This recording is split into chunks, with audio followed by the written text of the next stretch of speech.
오늘도 놓치지 말고 꼭 알아야 할 뉴스를 준비했습니다. 스픽스가 콕 집어주는 뉴스 스콕스. 전 시사평론가 김성환입니다. 제 옆에 김민하 평론가 나와 계십니다. 안녕하세요. 안녕하세요. 네. 어제 뭐 하셨어요? 어제요? 네. 왜 놀라요? 어제 이제 제가 그 유일하게 남아 있는 네. TV 방송회를 갔다가 네. 아 그래도 일은 했다는 거잖아요. 그렇죠. 유일하게 남아 있는 TV 방송회 갔다가 이제 집에 가고 있었습니다. 네. 어제 일이라고는 그거 딱 하나였는데 네. 주머니에 손 넣고 이제 집에 가다가 집 앞에 카페가 있어요. 네. 거기 이제 가끔 들러서 커피, 디카페인 커피하고 이제 빵을 사거든요. 그래서 빵을 2개를 딱 삽니다. 네. 2개를 한 번에 먹죠, 저는. 그 정도 먹어야 되지 않겠어요? 이 체구가? 그치, 당연하지. 네. 저는 덤프트럭 정도고 딱 봐도 이제 김성환 평론가님은 조금만 이제 김민하 평론가 몸무게 제가 공개하기가 좀 그런데 92kg인데 자기가 공개하면 어떡해. 네. 저는 뭐 덤프트럭 정도기 때문에 기름을 한번 집어넣으면 엄청나게 넣어야지 가기 때문에 그렇지. 그 정도쯤 되는데 딱 사는데 네. 카페 그 운영하시는 주인분이 출근하셨나 봐요. 그러시는 거예요.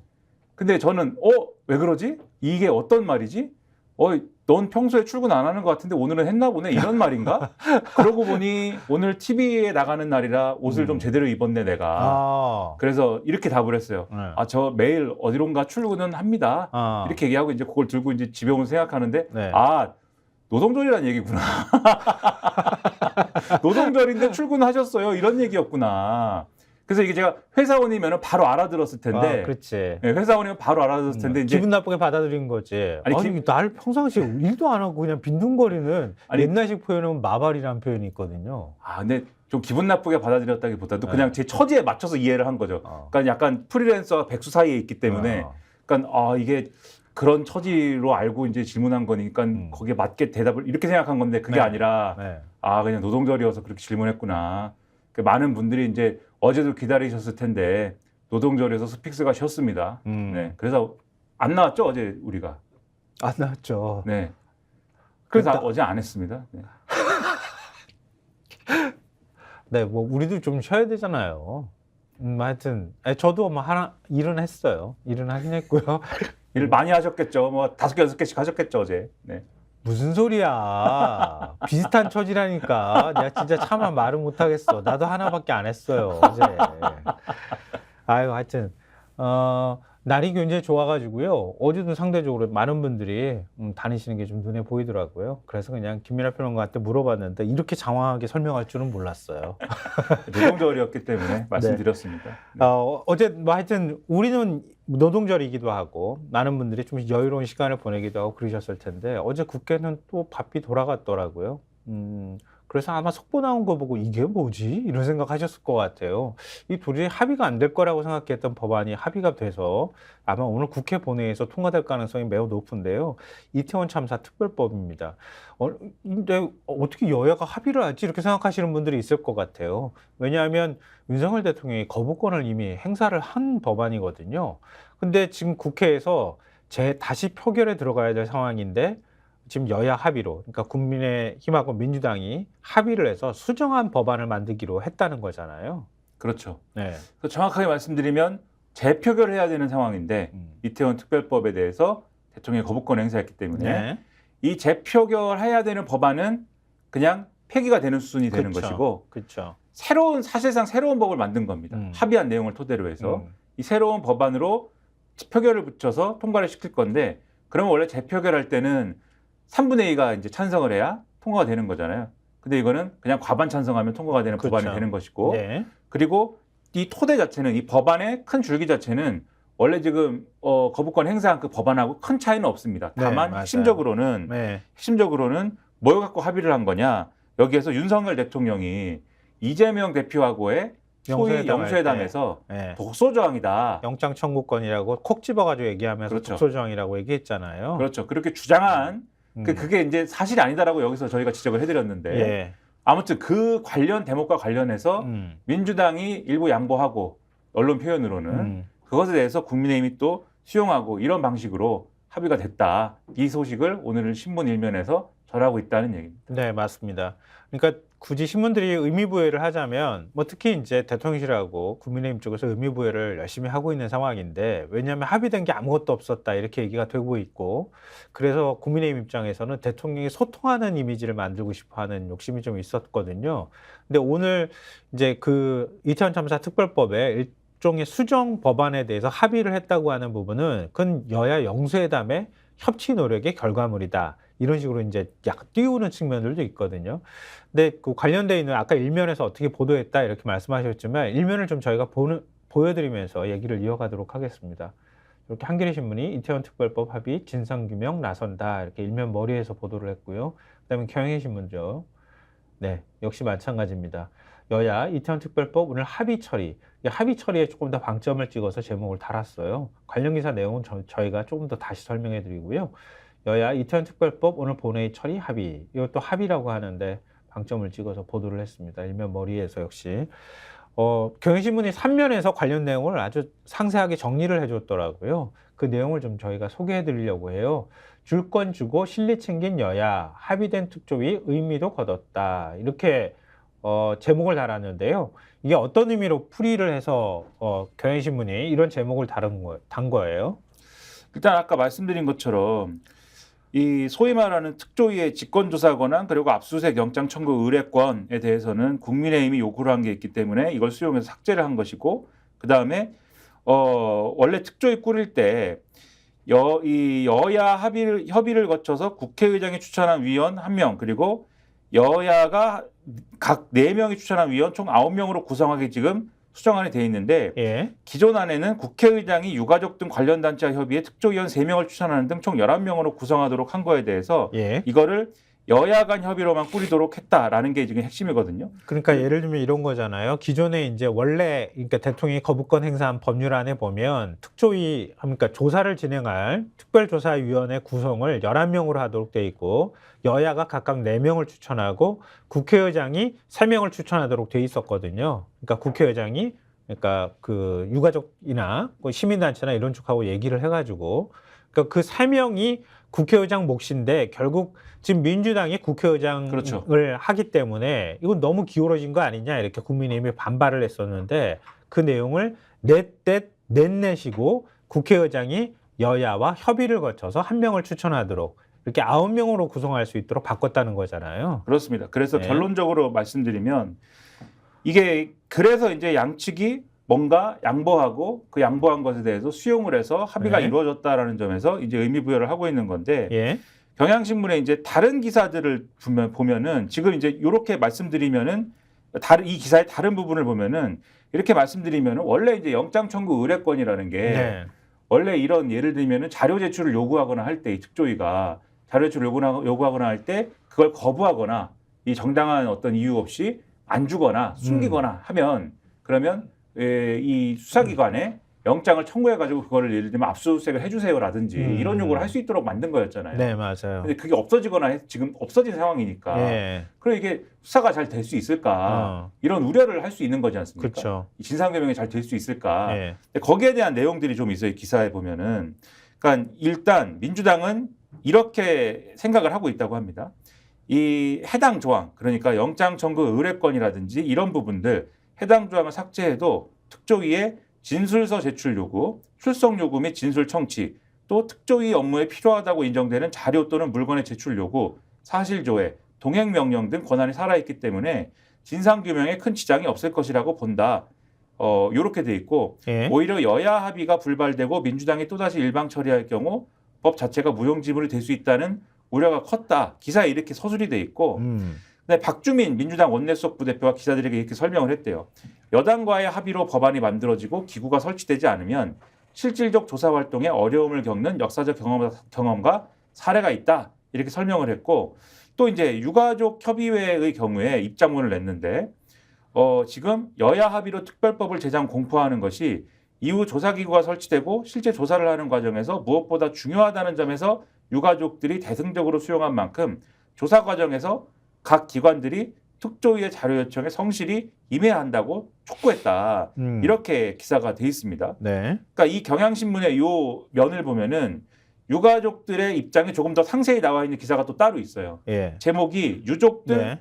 21대 국회에서 합의 다행, 특조위 권한 축소에는 아쉽다라는 제목의 기사인데 이 기사에는 입장을 낸 것이 이제 조금 더 자세히 나와 있는데 일단 유가족들은 21대 국회 내에서 합의가 이루어져서 다행이다라고 환영을 하고 있습니다. 지금 화면에 하단에 나와 있는 기사 내용을 지금 말씀드리는 겁니다. 유족들 21대 국회에서 합의 다행, 특조위 권한 축소에는 아쉽다 이런 반응 보였다고 하는 기사가 있거든요. 그렇죠. 네. 그래서 빠른 시일 안에 일단 독립적인 특조위와 이 특조위 구성과 설치가 이루어질 수 있도록 정부와 국회가 협력해야 된다 이렇게 얘기했다고 하고 예. 이정민 유가족협의회 운영위원장의 경우에는 이전에는 국회의장 추천 몫에 대한 이견 때문에 이 법안 부결됐는데 이번에 합의가 이루어져서 다행이다라고 얘기를 했다고 합니다. 그리고 유가족들은 특조위 직권조사 권한하고 영장 청구권 조항이 삭제된 것에 대해서는 아쉽다라고 하면서 협의회의 이 경우에 정부와 여당이 자료 제출 요구와 진상조사에 성실하게 협조할 것이기 때문에 필요 없다고 주장한 것으로 이해하겠다 이렇게 얘기를 하고 있거든요. 그러니까 종합을 하면 이런 얘기예요.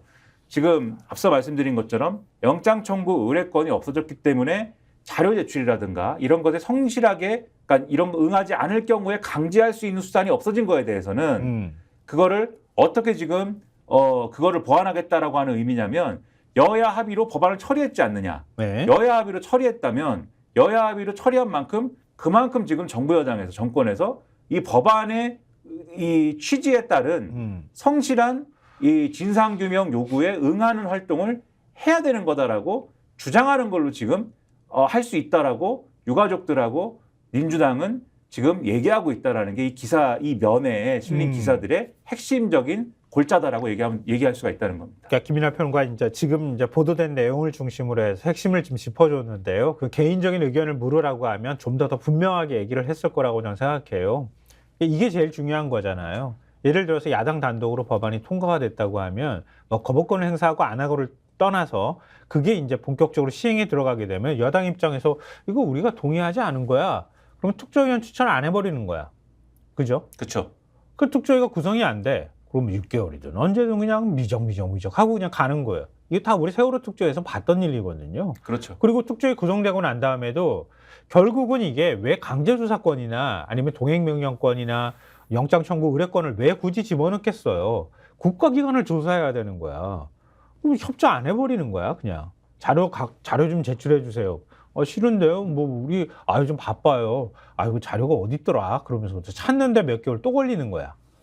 그러니까. 그리고 옆에서 막 그런 흐름을 보수 정당이 특히 이런 사건들이 이제 보수 정권에서 일어났으니까. 역으로 정치적으로 이용하면서 공세를 그렇죠. 펼치는 옆에서 거지. 막 바람 넣고 거들어요. 막 이게 재난을 무슨 네. 정치와 그렇죠. 재난의 정치화 그러면서 막 얘기를 하는 거지. 그런 얘기하면 또 정부가 거기에 또 덩달아서 정부기관이나 이런 데서 그러니까 조사 대상이 돼야 될 때에서 막 이런 얘기 또 막 여당에서 하면 또 거기에 맞춰서 춤을 막 추면서 뭐 이게 정치적으로 뭐 어쩌고 맞아요. 하면서 또 들어 눕는단 말이죠. 우리가 다 경험했던 거예요.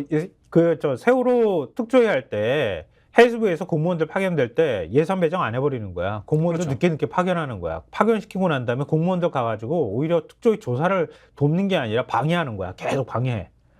그래가지고 결국 기소돼가지고 재판까지 받는 이런 모습들을 봤잖아요.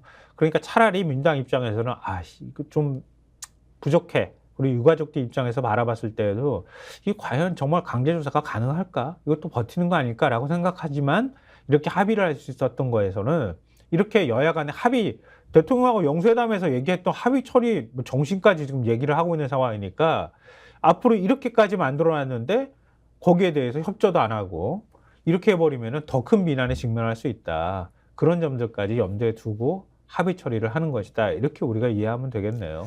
신문 보도 내용은 그런 건데 네. 다만 이제 아까 뭐 개인적 의견에 대해서 물었으면 분명하게 더 얘기했을 거다라고 말씀하셨지만 네.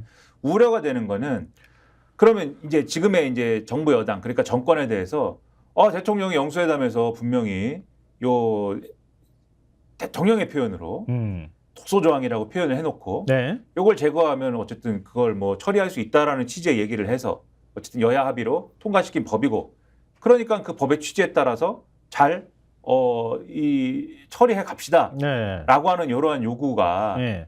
여야 합의로 법을 처리했기 때문에 잘 지켜질 것이냐 저는 또 이런 너무 이제 세상을 부정적이고 냉소적으로 봐서 그런지 아니요. 잘 안 될 가능성도 얼마든지 있다. 걱정돼요. 저도 그렇죠. 정말 걱정돼요. 그렇죠. 네. 그러면 이 정권의 태도가 근본적으로 바뀌어야 되고 바뀔 수 있도록 계속해서 목소리를 내고 뭔가의 그런 감시랄까요? 어떤 견제랄까? 뭔가 지적이랄까? 이런 것들을 계속 해나가는 것이 필요한 거여서 그러니까 이게 합의 처리됐다? 잘 됐군. 이렇게 끝날 문제는 아니다. 계속 이 사안에 대해서 언론도 그렇고 그게 뭐 시민사회 단체가 됐든 따라가면서 야당도 그렇고 따라가면서 안 되는 거에 대해서는 충분한 정치적 압력을 만들 수 있도록 하는 그런 활동들을 계속 해나가야만 맞습니다. 진상규명이 된다. 그런 생각이 드는 거죠. 일단 법안 통과되고 난 다음에 특조위원 구성을 할 때 특조위원을 누구를 추천을 할지 여당 몫의 인사들 그걸 좀 봤으면 좋겠고요. 왜냐하면 과거 사례를 생각하면 또 말도 안 되는 사람들 얘기한단 말이죠. 또 그러다가 안에서 그냥 치고받고 싸움하다 그냥 끝내버릴 것 같아서 좀 걱정이 되는데 결국 진상규명이라고 하는 게 왜 그 청년들이 거기에 그렇게 많이 사람들이 몰려서 움직이지도 못할 상태가 됐는데 경찰은 왜 그 관리를 하지 않았느냐, 왜 질서 유지하지 않았느냐, 그리고 대통령실이 갑자기 용산으로 이전하고 그리고 난 다음에 경찰 병력이 그쪽으로 가거나 아니면 집회 대응에 다 빠진 거 아니냐부터 시작해서 그런 것까지도 조사할 수 있어야 한다. 근데 가다가 많은 거 아니야? 여러 가지 이제 걱정이 좀 되는데요. 그래서 경향신문이 사설에서도 이 문제를 지적하고 있어요. 이태원 특별법 여야 합의 이제 진상규명 속도 내야 이런 사설인데요. 뭐 저희가 지금 말씀드린 내용을 다 담고 있고요. 끝에 이렇게 돼 있어요. 이렇게 여야가 합의할 수 있는 법안에 너무 오랜 시간이 걸렸다. 더 이상 시간을 지체해서는 안 된다. 특조위는 사실관계를 정확히 규명하고 책임자에게 분명한 책임을 물을 수 있도록 해야 한다. 이를 계기로 국민의 생명과 안전을 위한 제도 개선을 이끌어내야 한다. 박근혜 정부와 여당이 세월호 참사 진상조사 활동을 방해한 일을 기억한다. 이태원 참사에선 진상규명을 무력화하려는 어떤 시도조차 국민들은 좌시하지 않을 것임을 명심해야 한다. 이걸 정부 여당이 유념해서 이 사설 내용을처럼 이런 걱정하지 않도록 해줬으면 좋겠다 이런 생각이 드네요. 그렇죠. 대통령 참모들이 좀 이런 사설 지적들을 보고를 좀 해줬으면 좋겠다. 대통령에 보고를 하고 대통령은 제발 보고서를 좀 읽으시고 좀 좀 모든 것에 준비를 좀 해줬으면 합니다. 네, 맞습니다. 보고서를 읽어라. 일단 뭐 여야 합의는 여야 합의고요. 오늘 본회의에서 처리될 가능성이 매우 높은 거잖아요. 처리하기로 일단 합의했다고 하는데요. 문제는 오늘 본회의가 만약에 열리게 되면 이것만 지금 문제가 되는 게 아니잖아요. 그 외에 다른 법안들도 지금 논란이 될 수밖에 없는 상황인 건데 예를 들면 그동안에 가장 논란이 됐던 게 최상병 특검법 아니겠습니까? 그것뿐만 아니라 전세 사기 특별법 문제도 있을 거예요. 이 부분에 대해서는 여야가 지금 합의를 하지 않은 거잖아요. 한국일보 그 지면을 보여드리면서 저희가 말씀을 이어가도록 하겠습니다. 네, 최상병 특검법 뇌관 여전, 여당, 야당 단독 처리된 본회의 보이콧 이렇게 얘기를 했다는 거예요. 지금 이제 최상병 특검법 하고 그 다음에 이태원 참사 특별법 본회의 부의를 하겠다는 거잖아요, 민주당이. 그렇죠. 이제 최상병 특검법 같은 경우에는 자동 부의가 된 것이고 네. 이거에 대해서 안건 상정을 해야 되는데 국회의장이 안건 상정을 해줘야 되는데 그래서 오늘 어쨌든 그래서 본회의를 열 거냐 말 거냐를 사실 국회의장이 결정을 해줬어야 되는데 국회의장은 본회의라는 거는 여야가 합의를 해야 열 수 있다 이런 입장이었죠. 근데 방금 이태원 특별법을 처리하기로 했기 때문에 본회의는 열릴 수 있게 된 겁니다. 그렇죠. 그런데 안건을 또 상정할 거냐 그러면 안건을 뭘 상정할 거냐의 문제에 있어서는 그럼 김진표 국회의장이 키를 그렇죠. 쥐고 있는 거 아니에요? 여야가 합의한 안건만 또 상정한다가 기본적인 국회의장의 입장이에요. 그래서 오늘 최상병 특검법을 처리하고 싶다라는 게 민주당 입장인데 상정해 줄 거냐는 오늘 지켜봐야 되는데 어쨌든 이거를 민주당은 어쨌든 처리하겠다라는 입장이지만 국민의힘은 만약에 이거를 처리하겠다는 방향으로 가면은 우린 다 국회에서 본회의장에서 퇴장해버리겠다 이렇게 얘기하고 있다는 거죠. 그러니까 뭐 국민의힘은 이제 뭐 내부 반란표가 나올 가능성도 있기 때문에 특히 최상병 특검법 같은 경우에는 나 찬성할 거야 이렇게 공개적으로 얘기하는 의원들이 있단 말이에요.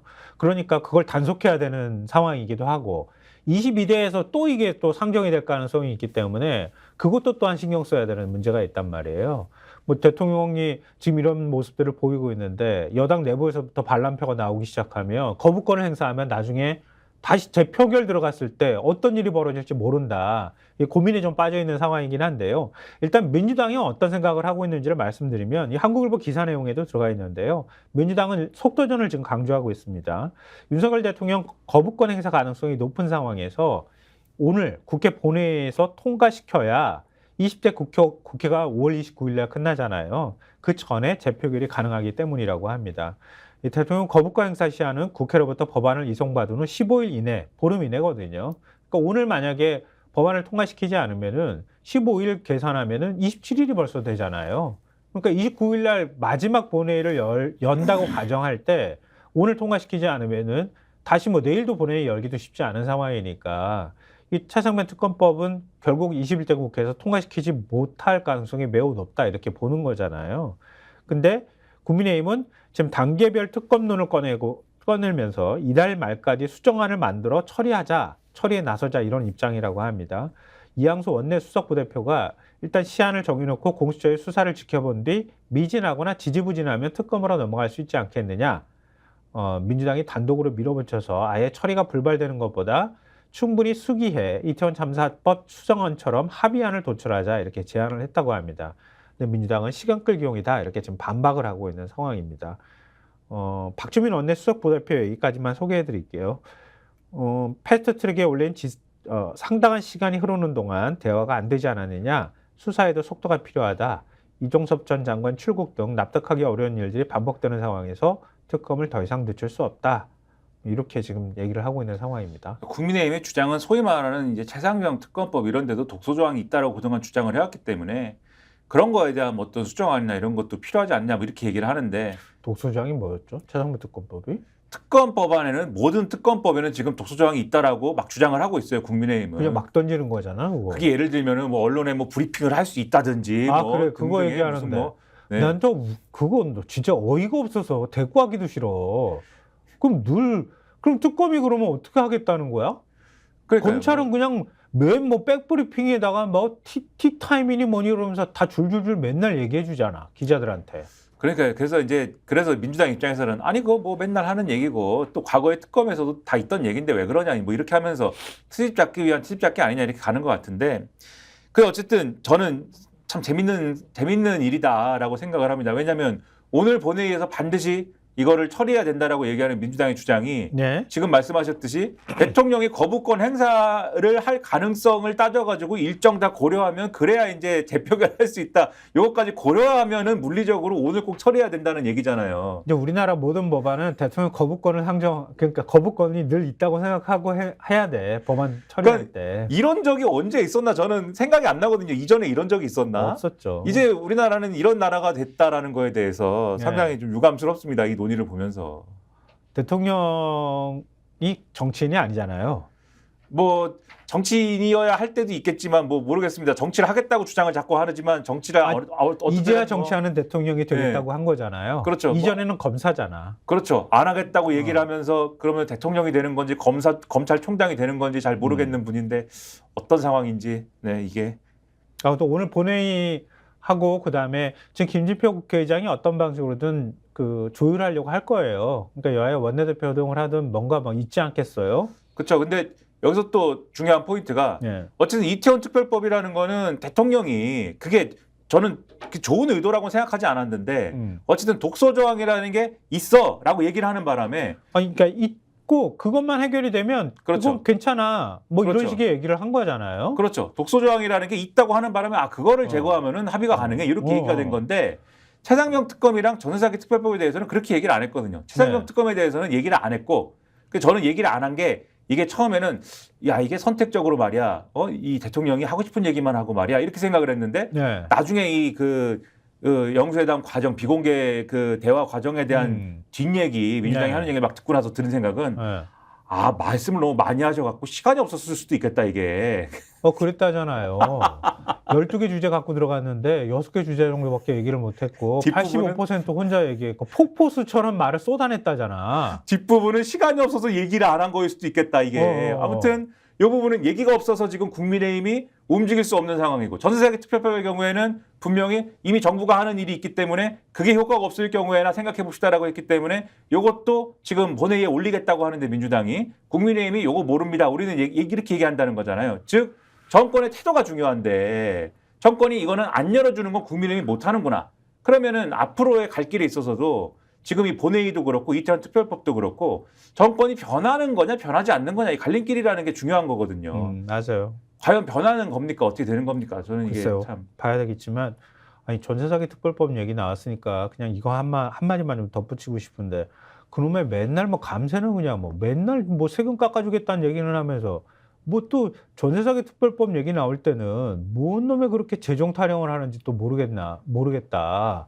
뭔 놈의 또 돈을 그렇게 아끼겠다고 말하는지 모르겠다 이런 생각이 드는데 뭐 이게 윤석열 정권의 뭐라 그럴까 재정이라고 하는 돈주머니는 그냥 한쪽으로는 그냥 막 선심 쓰듯이 그냥 뭐 돈 퍽퍽 그냥 안 내도 돼 괜찮아 돈 괜찮아 이러고 그냥 돈 안 걷어도 되고 다른 한쪽에는 돈 쓸 때만 되면은 막 이거 돈 사회적 진짜 약자를 위해서 돈을 써야 됩니다.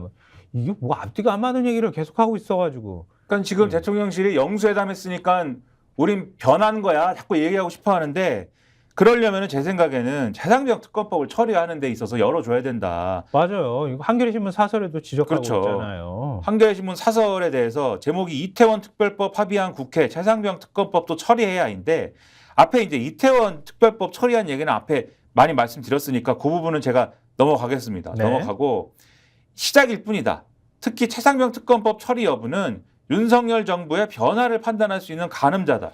최상병 순직 사건의 진상을 규명하고 이 수사 과정에 대통령실과 국방부가 외압을 행사했다는 의혹을 푸는 일 국민적 관심사로 떠오른 지 오래고 대통령실과 국방부가 부당하게 개입한 구체적 정황도 연일 드러나고 있다. 사실 저희가 여기 준비는 안 했지만 어제 JTBC도 많은 걸 보도했어요. 네. 이 정황에 대해서. 네. 그렇기 때문에 지금 신속 처리 안건으로 지정돼서 본회의에 자동 부의된 만큼 오늘 본회의에서 함께 처리하는 게 마땅하다. 이게 21대 국회의 남은 소명이자 책무라는 점 유념해라. 한겨레 신문이 이렇게 지적을 하고 있다. 네. 핵심은 윤석열 대통령이 과연 변할 거야? 아니 변하긴 하는 건가?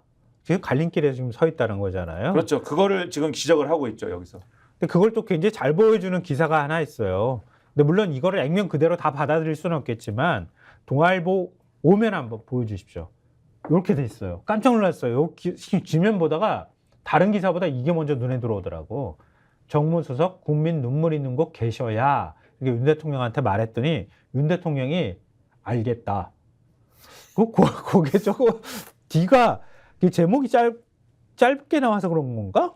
진짜 알겠다. 이렇게만 얘기하지는 않았을 것 같긴 한데 하여튼 그렇게 제목을 달아놨어요. 근데 굉장히 흥미로운 기사예요.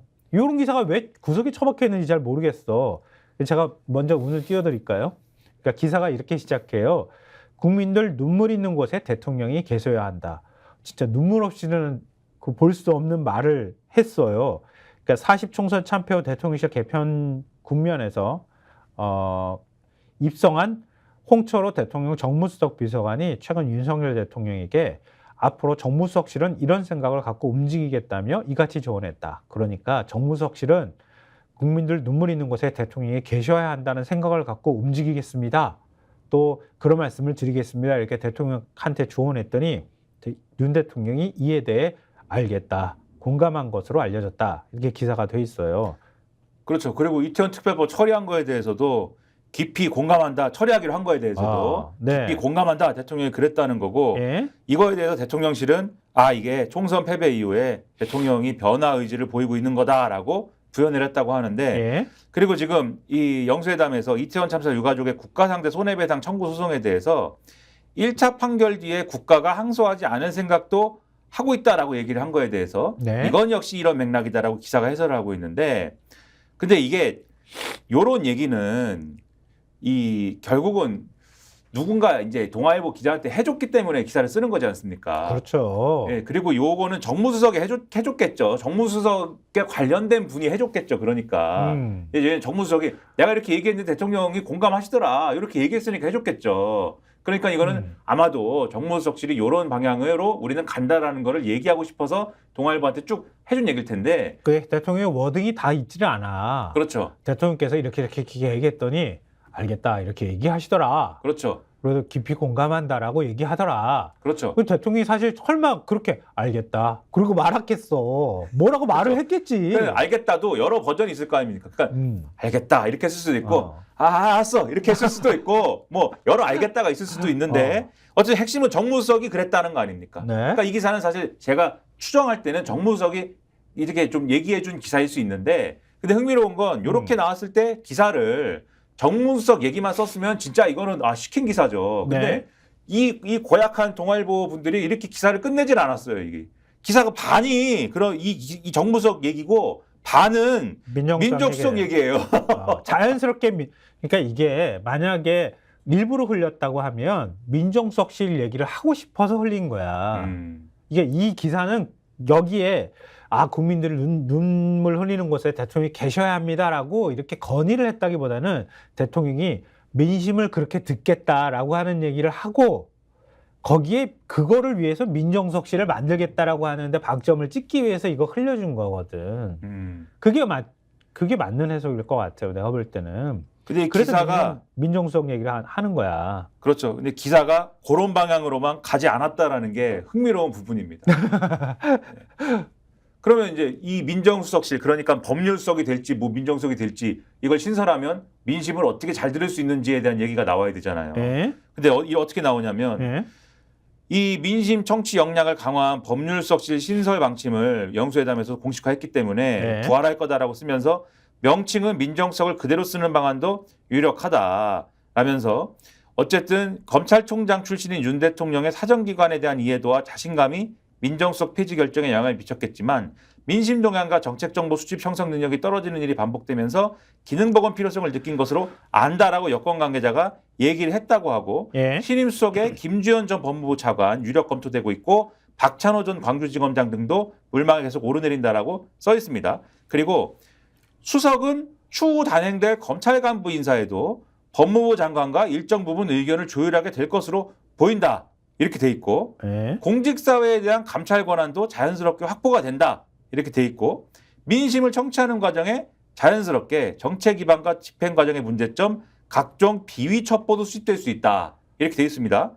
그리고 야권에서는 대통령 본인과 김건희 여사를 겨냥한 각종 특검을 대비하기 위한 조직이 될 수 있다는 우려도 나온다. 굳이 이걸 다 쓴 거예요. 그러니까 이 기사를 다 읽으면은 대통령실은 뭐 이렇게 얘기하고 있지만 별로 그런 분위기는 아니구만. 그런 흐름은 아니겠구만 이게. 이런 느낌이 오잖아요 지금. 약간 기사에 곤조가 살아있는 기사야.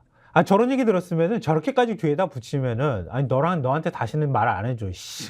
내가 이렇게 이러더라 너한테 이렇게 슬쩍 얘기를 해준 건데 야 뒷부분에다 그렇게 얘기해주면 내가 널 어떻게 믿고 앞으로 얘기해 주겠냐. 이럴 수 있거든. 기사를 쓰는 기자 입장에서 부담스러울 수 있거든요. 근데 거기 뒤에다 그런 걸 붙이는 거야. 그러니까 나는 공정하잖아. 객관적으로 기사를 쓰잖아. 사실 기자들이 대부분 약간 이게 살아있어야 되는 건 맞아요. 이렇게. 그렇죠. 아무리 똑같은 그런 얘기를 들었다 하더라도 그래도 나는 객관적으로 그런 것들에 대해서 그 의도로만 나는 기사 쓰지는 않아. 이걸 넣어주는 게 필요하지. 그렇죠. 그리고 사실 지금 누가 믿냐고요. 민심 정치를 위해서 법률수석실을 신설하고 그 수석은 반드시 검사 출신들을 임명을 하겠습니다라고 말씀을 하면 누가 믿습니까 그걸? 알았다. 알겠다. 근데 민정수석실 얘기가 나왔으니까 경향신문이 민정수석실 관련 얘기를 굉장히 큼지막하게 기사를 썼어요. 경향신문 3면의 머리 기사로 이렇게 쓴 건데요. DJ처럼 민심 듣겠다는 윤 대통령, 민정수석의 검사 출신 검토 이렇게 돼 있는데요.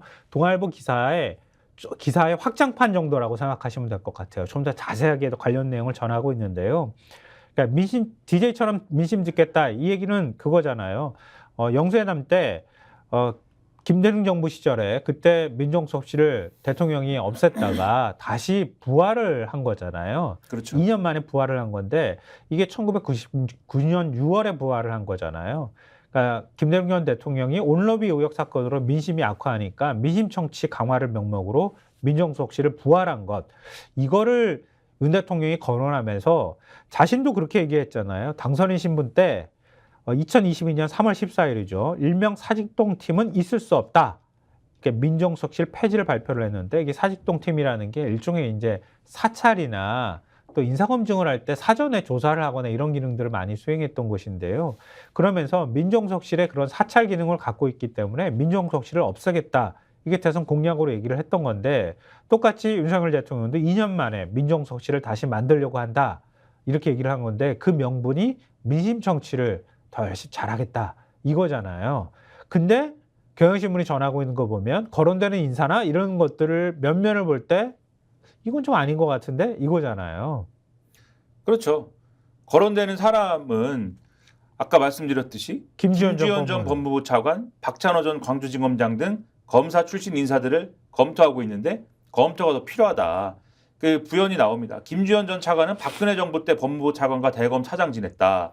그리고 박찬호 전 지검장은 윤 대통령이 서울중앙지검장 시절 공안수사를 담당하는 2차장 검사였고 윤 대통령이 검찰총장 시절 대검 공공수사부장을 맡았던 이른바 윤석열 사단 검사다. 이렇게 돼 있고 네. 마지막에 기사에 이렇게 돼 있어요. 일각에서는 민심 청취 조직이 필요하다면 시민사회수석실을 제 기능에 맞게 개편해야 한다는 지적이 있다. 그런데 여권의 우호적인 시민단체들을 관리하는 기능 외에는 제대로 된 민심 청취 기능을 하지 못한다는 평가가 또 많다. 이 조직이. 그러니까 이 조직을 제대로 된 역할을 하게 바꾸면 될 거 아닙니까? 그렇죠. 굳이 왜 민정수석실을 새로 또 그리고 왜 검사 출신을 갖다가 앉히려고 하느냐. 그렇죠. 이런 지적이 나올 수밖에 없고 이렇게 나와요. 출입 기자들과의 주기적인 기자회견이나 여야정 지도자와의 허심탄회한 회동이 민심 청취를 위한 전공법이라는 지적도 나온다. 아, 그러게. 그또 민심 청취할 수 있는 방법은 막 너무 많은데 그렇죠. 굳이 왜 민정수석을 부활해가지고 하려고 해. 결국은 이른바 김건희 여사 종합특검법이나 이런 것처럼 특검 전국에서 그거 방어하기 위해서 그런 거 아니냐. 그렇죠. 결국 대통령 방어를 위한 조직이 될 가능성이 굉장히 높다. 그리고 뭐 일종의 사정정국이나 이런 것들을 염두에 뒀을 가능성도 있다. 이렇게 언론에서 우려하고 있는 거 아니에요. 제가 무시무시한 오늘 준비를 따로 한 건 아니지만 무시무시한 중앙일보의 칼럼 하나만 잠깐 소개해 드릴게요. 뭐.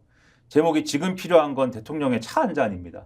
이게 뭐야? 이게 봤는데 여기에 과거에 민정수석실이 뭘 했는지에 대한 내용이 있어서 그걸 잠깐 읽어드릴게요. 다 아시는 내용이지만 네. 김성환 평론가님 다 아시지만 네. 뭐 또 갑자기 날 끌고 들어. 지금 코가 막혀가지고 죽겠구만 지금. 감기 걸리셨는데 감기가 그래가지고 지금 네. 제가 걱정된 게 마이크로 아까 이거 소리 들어갈까봐 걱정이 돼가지고 코도 못 풀고 있어요. 그러니까 라디오 방송하던 맞아요. 시절에 저도 알레르기성 비염 때문에 고생을 많이 했어요. 네.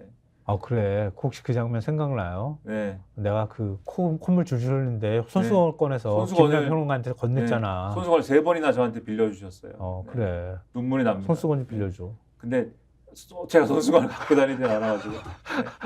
근데 어떤 방송에서는 진짜 다른 방송에서는 콧물이 나오는데 훌쩍일 수가 없잖아요. 그러니까 소리가 들어갈까봐. 네. 그러면서 코를 이렇게 해가지고 바지에다 쓱 닦아야 돼.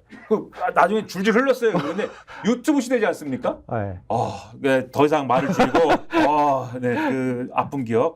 근데 이 내용이 뭐냐면 이렇게 돼 있어요. 청와대 민정수석실 과거에 가끔 인편으로 밀봉 문건을 검찰에 내려보냈다.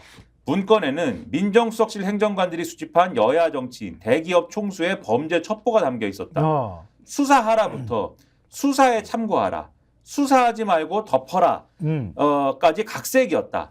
제목 아래 한 가닥 굵은 밑줄이 민정수석실 문건의 시그니처였다. 이렇게 돼 있고 민정수석은 생살 여탈권을 갖고 있었다. 지금은 정치에 투신한 어느 검사는 인사에 물을 먹고도 민정수석에게 수석님의 뜻을 잘 헤아려 열심히 하겠다고 충성 문자를 보냈다. 민정수석에게 사극에서나 볼 법한 존명이라고 답장을 올린 경찰청장도 있었다. 이렇게 돼 있습니다.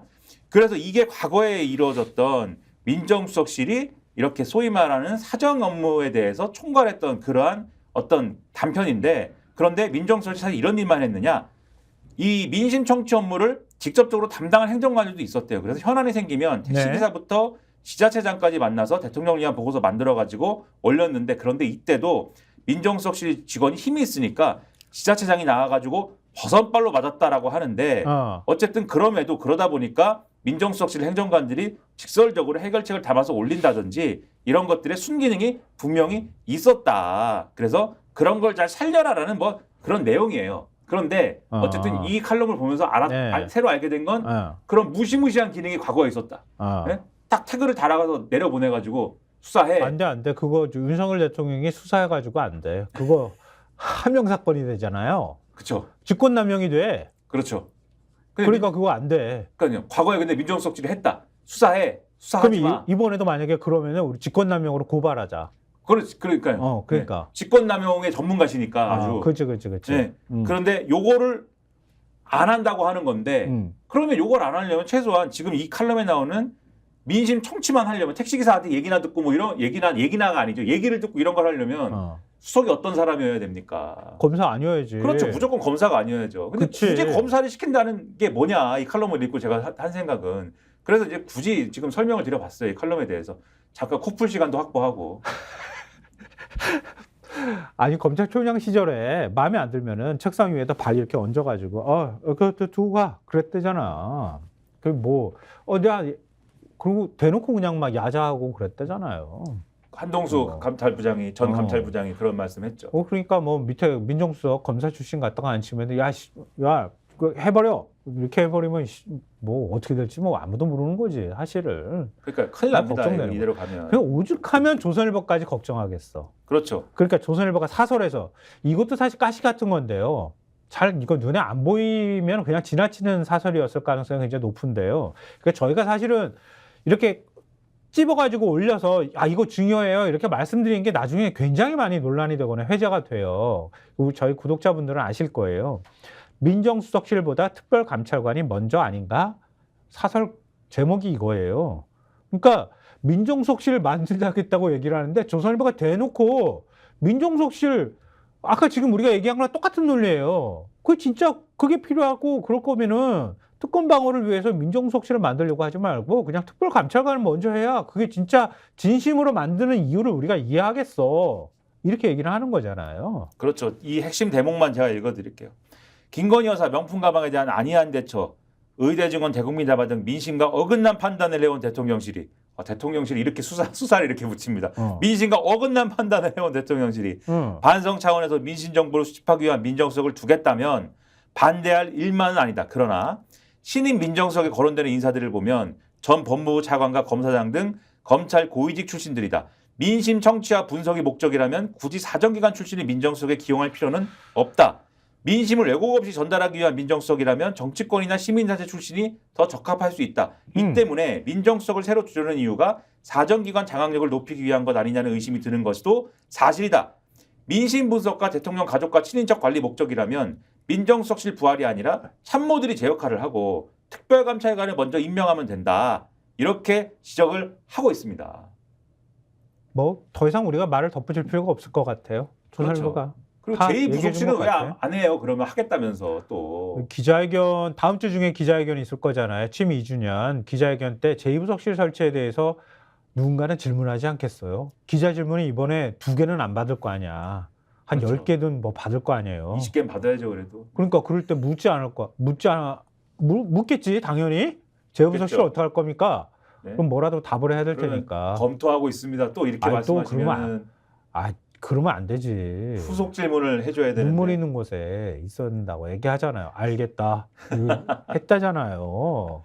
기자의 눈물이 있습니다 지금. 네. 근데 지금 저희가 민정수석실을 이렇게 그렇게 길게 말씀드린 이유가 있어요.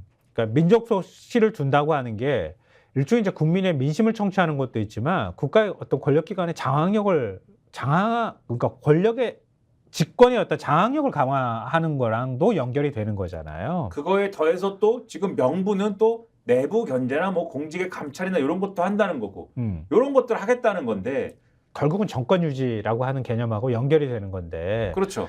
그리고 또 그걸 우려하는 목소리는 거꾸로 말하면 아무리 많은 권력이 주어진다 하더라도 그걸 잘 절제하면서 권력을 사용할 줄 알아야 된다. 그렇죠. 그게 진짜 일종의 통치행위라는 게 그런 거거든요. 그렇죠. 내부 견제나 이런 것들이 가능한 시스템을 갖춘다고 하더라도 그걸 제대로 활용할 의지가 있는 거냐 지금. 그치. 지금까지 그런 의지가 없었던 거 아니냐. 맞아요. 근데 지금까지 뭐 시행령 통치한다고 얘기한다거나 이런 거 보면은 그냥 내 편한 대로 가겠다 이렇게 했던 거잖아요. 그렇죠. 그러니까 그런 면에서 매우 시사하는 기사가 있어요. 한국일보 일면 기사입니다. 한번 보십시오.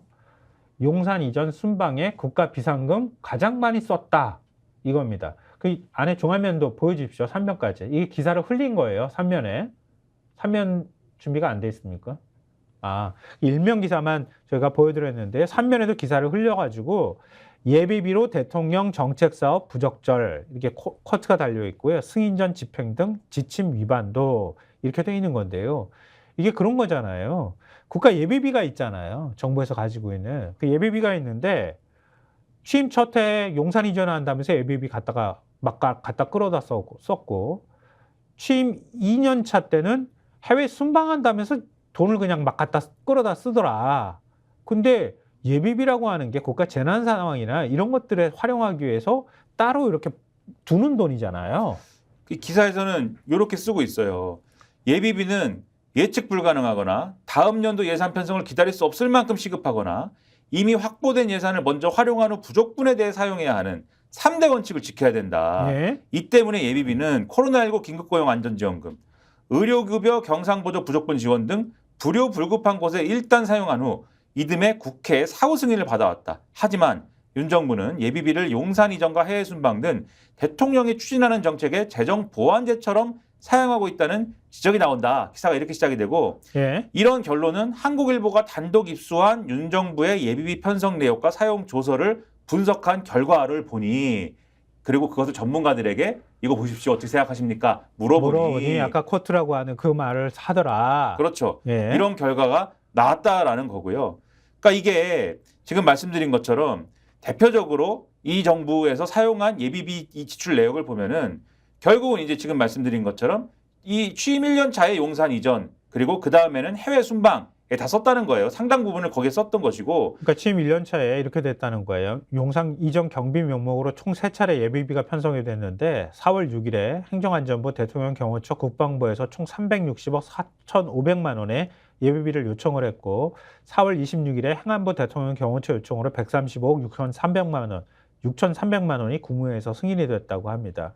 그 뒤에 7월 12일에는 대통령실을 경호하는 경찰 경호부대 이전을 위한 예비비 56억 8,472만 원이 편성이 됐고 그렇게 해서 또 대통령실 이전 여파로 청와대 개방을 위한 운영 경비로 96억 청와대 개방을 위한 돈도 여기서 갖다 썼어. 96억 7천만 원도 추가 편성이 됐어. 그러니까 650억 원의 예비비를 대통령실 이전으로만 갖다가 끌어다 쓴 거라는 거 아니에요. 그렇죠. 근데 대통령실 이전하는데 400몇십억 든다 그러지 않았어? 그것도 황당하고 예비비만 지금 650억 원을 한 해에 갖다가 끌어다 썼는데? 근데 이 예비비를 어떻게 사용하고 있는지를 좀 더 설명해 드릴게요. 2023년에 외교활동 지원을 위한 예비만 6차례를 편성했는데 네. 이런저런 거에 막 썼는데 프레스센터를 만들어야 되고 뭐 정상회의 경호에 들어가야 되고 뭐 정상회의 준비객단 운영비를 넣어야 되고 등등등 했는데 애초에 편성된 정상외교 예산이 있었습니다. 249억 원이. 그렇죠. 원래 있죠. 그보다 2배 많은 비용을 예비비로 추가 편성해서 썼다. 이거고 물가 관리에 사용한 내역도 있는데 집권 1년차의 고물가 상황에서 과일 등 농산물 할인 지원에 쓴다든지 요거는 뭐 이것도 이제 이 애초에 원칙에 안 맞는 거지만 특히 들어보십시오.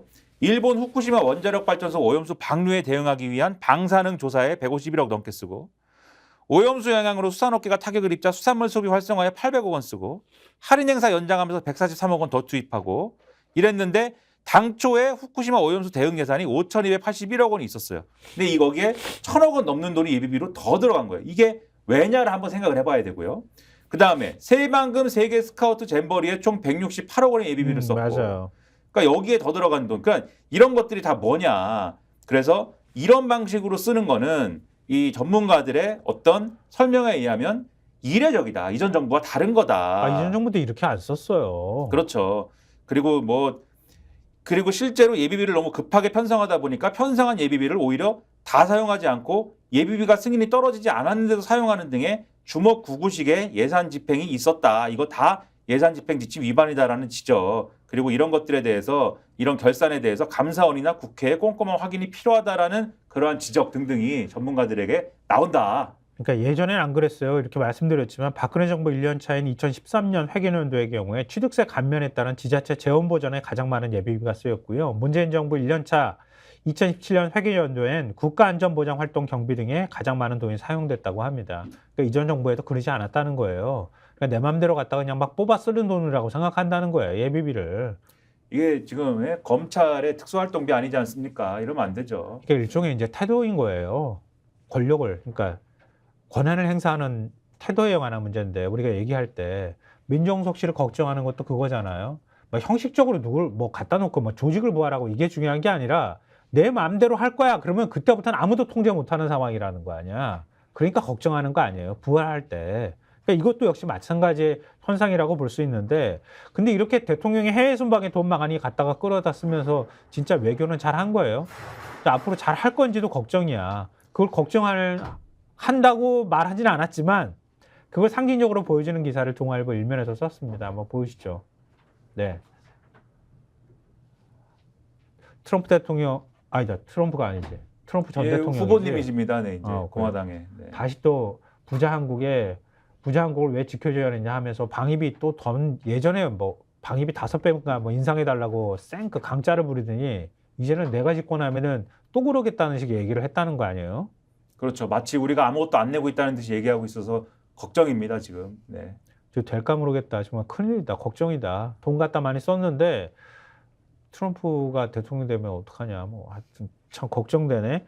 근데 중간에 뭐 저 여당 상황이 복잡한 것들은 저희가 좀 전해드리려고 했는데 네, 벌써 20분에 어느새 꼭 끝내라고 그랬어요. 제가 지금. 네. 제가 코를 훌쩍거리다 보니 시간을 너무 많이 써먹어가지고 뒤에 좋은 얘기가 많았는데. 김순덕 칼럼하고 경향신문에 가만 있어봐. 김순덕 칼럼하고 그다음에 김광원 논설위원 칼럼이 있는데 둘 중에 하나만 정리해 드릴까요? 아니면 그냥 여기서 가름해 버릴까요? 지금 보는 눈이 따가워요. 지금 앉아 계시는 분들이 네, 빨리 끝내라는 눈빛으로 보고 죄송해요. 있어가지고. 아니 저희가 시간 조절을 항상 실패해가지고 구독자분들한테 다 소식을 못 전해드려서 너무 죄송해요. 이렇게 말만 이렇게 하는 거는 좀 무책임해 보이기도 하거든요. 죄송한데요. 장성철 네. 소장이 네. 앞에서 네. 그만하라는 눈빛으로 하라고 말씀을 하시네요. 네. 그러면 하나만 할까요? 아니요. 그 구독자분들께 정말 죄송하다는 말씀 드리고요. 동아일보 김순덕 칼럼 MB냐 박근혜냐 윤 대통령은 어떤 길을 갈 것인가 라고 하는 칼럼이 있는데요. 한번 좀 시간 되시면 읽어보시면 좋겠어요. 근데 이거는 뭐 김순덕 칼럼이 좋다고 저희가 읽으라는 말씀을 드리는 건 아니에요. 지금 윤 대통령이 이런 처지에 내몰렸다. 정말 지금의 선택이 중요하다라고 하는 걸 강조하는 특히 보수신문의 논설위원이라는 사람이 쓴 칼럼이기 때문에 한 번쯤 읽어볼 만한 가치가 있습니다. 이렇게 말씀드린 거고요.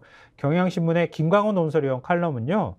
총선 참패를 당했는데 여당이 너무 뻔뻔하다. 그 이유가 뭐냐. 이걸 조목조목 분석을 해놓은 거라서 저희가 좀 소개해드리려고 했던 거거든요.